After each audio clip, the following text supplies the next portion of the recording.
Muy buenos días, estimado doctor Francisco Villasismo Grovejo. En esta exposición voy a explicar brevemente qué es la argumentación jurídica, su importancia dentro del derecho y luego voy a analizar cómo se aplican los procesos argumentativos en la sentencia número 10-18-CN/19 de la Corte Constitucional del Ecuador. La argumentación jurídica es el razonamiento que permite justificar una decisión legal que no basta con citar una norma. El jurista debe argumentar por qué esa norma se aplica, cómo se interpreta y qué valores constitucionales la sustentan.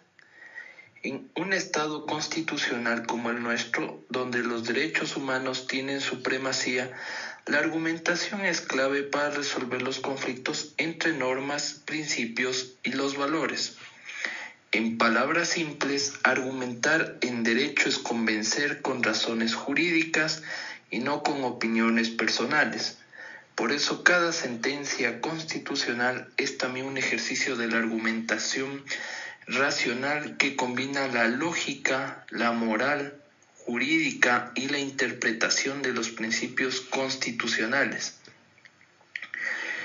Primero, procesos argumentativos más comunes. En el ámbito jurídico, los procesos argumentativos más importantes son el argumento interpretativo, que busca el sentido de las normas, ya sean literal, sistémico o teológico. La ponderación, que se usa para resolver los conflictos entre derechos fundamentales. Y la argumentación práctica o axiológica, que analiza los valores y fines del derecho. El argumento de precedentes, que apoya las decisiones actuales en fallos previos o estándares internacionales. Estos procesos se dividen en dos enfoques principales. Primero, el doctrinario, que proviene de la teoría jurídica de los autores como Robert Alexy o Manuel Atienza, quienes explican cómo debe razonarse de manera racional y justificable. Segundo, el normativo, que se basa directamente en la Constitución y las leyes, donde el juez aplica e interpreta las normas según el caso concreto. De ahí viene lo que sería la aplicación de la sentencia número 10-18-CN/19.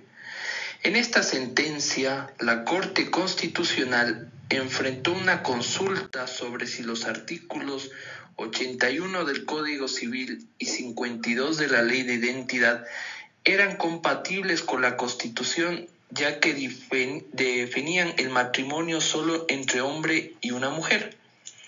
El juez ponente Ali Lozada Prado utilizó varios procesos argumentativos que ilustran cómo se opera la argumentación jurídica en la práctica. Primero, aplicó la argumentación interpretativa sistémica y teológica. No se limitó a leer el texto literal del artículo 67 de la Constitución, que menciona que el matrimonio es entre un hombre y una mujer, sino que analizó su finalidad, sus valores y su coherencia con el resto del sistema constitucional, y concluyó que este artículo no prohibía otras formas de matrimonio, porque la Constitución reconoce que la familia en sus diversos tipos en sí como se considere. Segundo, empleó la ponderación. La Corte tuvo que equilibrar dos principios en aparente conflicto: la diferencia al constituyente y al legislador democrático, y los derechos fundamentales a la igualdad, a la dignidad y al libre desarrollo de la personalidad. Tras ponderar, la Corte consideró que los derechos humanos tienen un mayor peso jurídico y moral. Por tanto, la restricción legal era inconstitucional desde el punto de vista. Tercero, Se usó la argumentación axiológica. El juez razonó desde los valores que sustentan que el Estado constitucional, laicidad, igualdad y justicia y respeto a la diversidad. De este modo rechazó argumentos basados en la moral religiosa o tradiciones, señalando que el Estado ecuatoriano debe fundarse en una ética laica y en los derechos humanos. Cuarto, se incorporó la argumentación de precedentes y derecho internacional. La Corte citó la Convención Americana sobre los Derechos Humanos y la opinión consultiva 24/17 de la Corte Interamericana de Derechos Humanos, que ordena reconocer el matrimonio igualitario. Esto refuerza el principio pro persona, que manda aplicar siempre la norma más favorable de los derechos. Todos estos razonamientos demuestran que la Corte no impuso una moral nueva, sino que argumentó jurídicamente para garantizar la igualdad y la dignidad de todas las personas. La diferencia entre enfoques doctrinario y normativo en este caso. Desde un enfoque doctrinario, la sentencia refleja las ideas de los autores como Robert Alexy, quien sostiene que los derechos fundamentales son principios que deben ponderarse y no aplicarse de forma rígida. Desde un enfoque normativo, la Corte aplicó directamente los artículos 11, 66 y 67 de la Constitución y los tratados internacionales, mostrando cómo la norma suprema sirve de base para su decisión.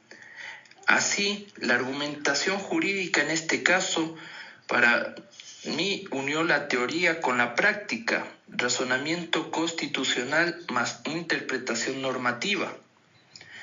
Y como conclusión, estimado doctor, para concluir esto, esta sentencia demuestra que la argumentación jurídica es el corazón del derecho moderno, gracias a un razonamiento estructurado, lógico y sustentado en valores constitucionales. La Corte pudo superar el formalismo legal y garantizar la igualdad real de las personas. El caso del matrimonio igualitario es un ejemplo claro de cómo el juez constitucional no solo aplica las normas, sino que argumenta para proteger derechos. Esto reafirma que en el Ecuador vivimos en un Estado constitucional de derechos y justicia, donde la Constitución no es solo un texto estático, sino una guía viva de que se interprete conforme a la dignidad humana. En definitiva, para mí la argumentación jurídica permite que el derecho sea un instrumento de justicia y no de poder. Muchas gracias, estimado doctor Francisco Villasís Mogrovejo, por darme espacio y permitir explicar de una forma argumentativa jurídica sobre la sentencia de la Corte Constitucional en el tema del matrimonio igualitario en el Ecuador. Deseándole que tenga un excelente día, tarde o noche. Muchas gracias.